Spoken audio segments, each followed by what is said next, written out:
What's up, YouTube? Welcome back to another video. In today's video, me and my partner are going to be going over the biggest mistakes we made whenever we was looking for our first renters starting out as Uber Black fleet owners. Now, I got to be careful with my words here because as a fleet owner, specifically with Uber, you don't hire drivers. They not working for you. They renting your vehicle. They could work for you, but our contract states you're just a renter. Our job is just to provide you the car for you to rent in order to do Uber Black. Yeah, it's however you want to do it, but every fleet owner, yes. God damn, you taking all my words. But anyways, so we just want to share with y'all like the biggest mistakes we made. This is important, especially if you want to become a fleet owner with Uber. I think we got some good, valuable information for you. Now, whenever me and Camilla first started out, it was very new to us. Like we was eager, like, oh yeah, man, this is something new. So we listed our vehicles on the Uber website, and how this works, I actually made a video on it, but I'll explain it to y'all real fast. You list your vehicles on there, and people that need vehicles or people that want to drive for you, they just inquire. Like they'll scroll, inquire on the vehicle that they want to drive, and then Uber gives you their email and also phone number. And Uber gives your phone number to them too. Yes. So it's vice versa. So they can call you, you can call them. Basically, Uber is just a good lead system when it comes to, finding renters for your SUVs. So that's basically what we did, and started out, like I said, we was eager, it was something new, and we got our first renter, and we learned a lot from that first renter. Yeah. And I would say the number one thing we learned was do not give people the benefit of the doubt. Period. Yes. Do not give people the benefit of the doubt, and stay away from trying to work with people that are desperate. Desperate, yeah, like needy. Just to give y'all a quick example, the first guy we worked with, he was super needy. He had a family. That's kind of like where he hit us, like with a pain point. Oh yeah, man, my family. Which me and Camilla, we good people. We try to help out people as much as we can. So we worked with him. Long story short, it ended up biting us in the butt.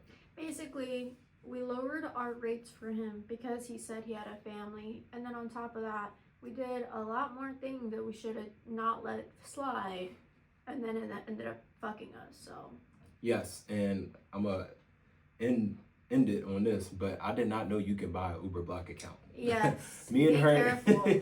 So I'm gonna add that in there. Like, stay away from people that buy Uber Black accounts. Now it's super hard to know whether they bought it or not, because they not gonna tell you. Like that renter, he did not tell us. But Uber did. Passively they did, because like we was trying to put them under our fleet, and it kept popping up as, I forgot, it was like action needed. Yeah, it kept flagging the account. It kept flagging it. So me and her didn't know what it was. So we over here upset at Uber. Whole time is his fault. So don't give people the benefit of the doubt. Make sure they don't have, or make sure they didn't buy an Uber Black account. Now, trying to vet people out is inevitable, because I like the example you used last time where you talked about the job interview. Because whenever you employer and you try to hire people, you set them down for an interview, they're gonna give you their best self to get the job. So you don't really get to see behind the scenes or behind closed doors who they really are. Like being lazy, not being a man of their word, not wanting to pay. You don't see those sides. So it's kind of hard to vet people out, but try your best to vet them out fully. Now, of course, when we started, we knew the basics. Make sure they didn't have a criminal background, which whenever it comes to doing Uber Black, you have to have a limousine license. So in order for people to get a limousine license, they can't have a warrant and they can't have nothing on their record. So we know if they got the limousine license, they pretty much clean. So Uber kind of helped us out with that one. Second thing we did was make sure they didn't have no accidents or speeding tickets. Clean driving record. So you want to make sure you vet them out pretty good when it comes to their background as far as like driving and stuff. Like I said, it's hard to really vet people out, but try your best. That's the best way I can put it. Now, another thing I feel like we learned along the way was not being so eager to trust people or take their word, if that makes sense. So for example, we might have renters now, because we got a full operation now, we deal with multiple renters now per day. But like, we run across a lot of people per day that be like, oh man, I'm gonna have your money at this time, or could you work with me and then I'll pay you later. Like, we don't do none of that stuff no more.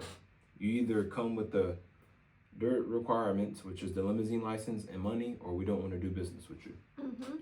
So, and he had to learn this the hard way because Trey is one of those people that like want to work with other people because both of us come from like a middle income background. Low so middle, like, yes. You know, we want to provide opportunities as like we continue to scale and grow with like anything that we do, right?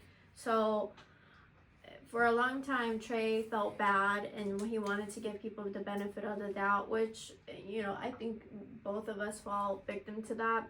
But you gotta think like in a business standpoint of like Hertz or Enterprise. Do you think Enterprise is gonna rent a car to you if you say I only got $50 and the rental fee is $600? No.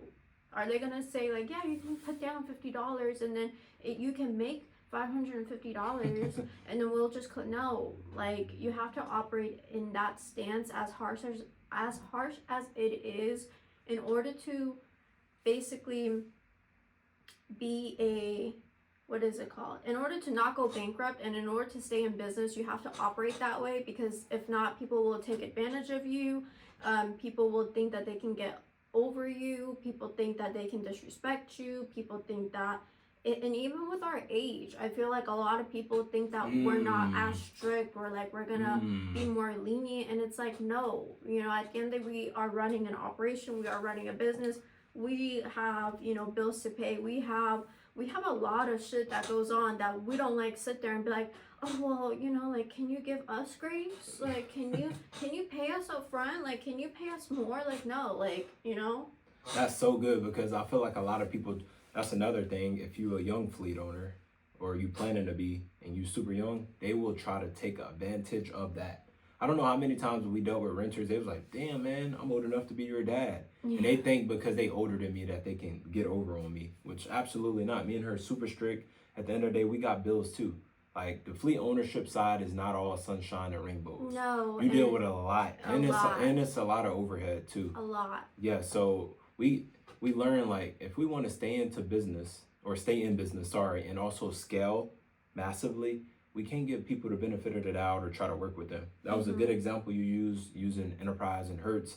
They don't sit there and negotiate shit. It's either you paying this shit or get the fuck out. You know what I mean? And you know they have like 50 pages of terms and conditions because the liability in this business is high. Someone can wreck your car. Someone can steal your car. Someone can do some illegal shit in your car that you will never know. So like to stay protected as much as you can, like we learned the hard way. We had to be stricter with our contracts. We had to tighten it up massively. Like if you look at our contract from the first time we started to now, it's a lot more like nitty gritty that we didn't even think to like include until like we gained that experience. Yes. And unfortunately, like sometimes you have to go through tough experiences in order to become better business owners. But facts. Unfortunately, those tough situations are still things that impact us today. Like we may not sit there on camera or like fully expose every little thing that we go through, but it's a lot of shit that you have to go through as fleet owners,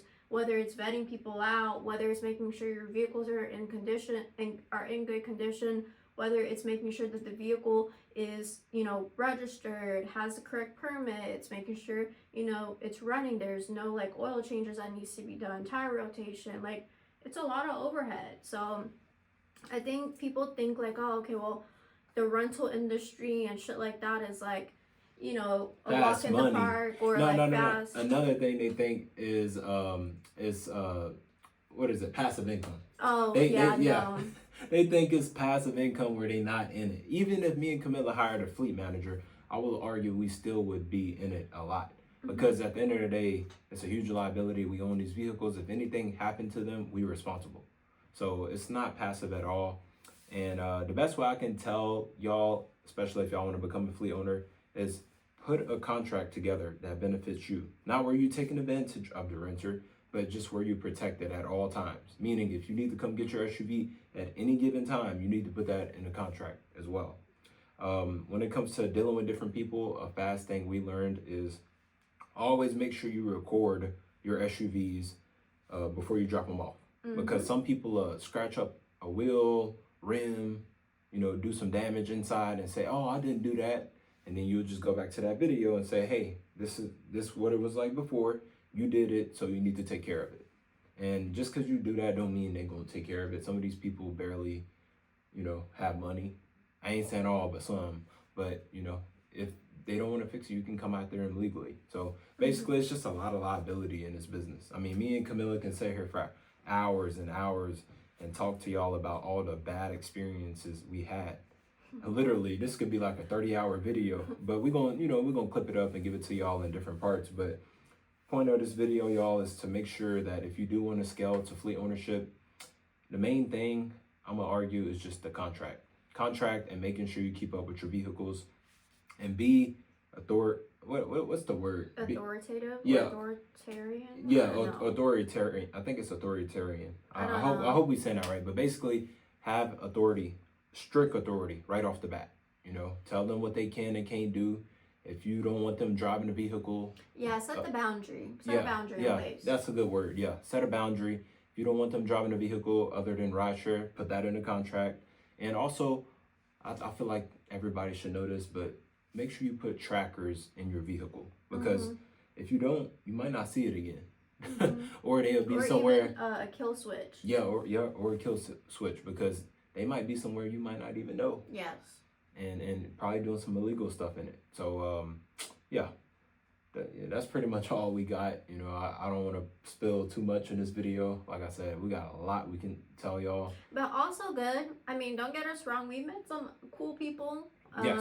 We've learned a lot of great experiences that made us better in like different business aspects. Yes. If I had to be a fleet owner by myself, I would have quit a long time ago, just because the stress of having to deal with the amount of shit that it comes with is not worth the price or like your sanity. But if you have like somebody like a business partner or somebody that like like him and I are like the only people in this operation, so like we lean on each other like heavily. Yes. Like we bounce off ideas, we vent to each other, we make changes as needed. So having that support system is very important. But I think that's with any business.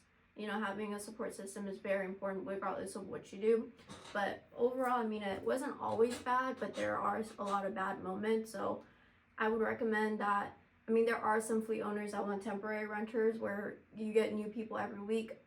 We want long-term renters. So right now we have long-term renters where like they've been renting for 8-9 months. So I would recommend like vet people out. You can vet people out over the phone. I mean, we've had somebody call today and they couldn't spell the permitting center. So we know that we're not going to be working with them, like just to give you an example. But yeah, I think that's well put. And obviously, like, we very grateful for the bad times. I feel like, the biggest mistake I made, not so much her, is like every time something bad happens, I'm like enraged, like upset. And she like the calm one, like, oh, babe, don't worry about it, yada, yada, yada. But I'm not like that. And I'm being as honest, as transparent. Like, I'm working on that still. Like, something happened, I'm just like, damn, we still have this to do. Like, we don't have time to be working on this. But as a fleet owner, I'm gonna tell you now, do not get into this just for money. You better be able to be a quick problem solver, and know that you will be on call 24/7. Just like now, we filming this podcast. We can get a call right now. Hey, I'm on South the Road. I got 2 flat tires. We gotta go take care of that. So, it's just, this business is good, but you always on call 24/7. That's the best way I can put it. So if you're watching this video, you want to be a fleet owner, I hope this helped. We got plenty more videos to make, but we just wanted to give y'all, some things right off the top of our head that we noticed. Top 3 things. Have a good contract in place, have a good support system in place, and just stay protected. Make sure you track your cars. Yeah. But with that being said, thank y'all for tuning in. You have anything for the people? No, bye. See y'all next video.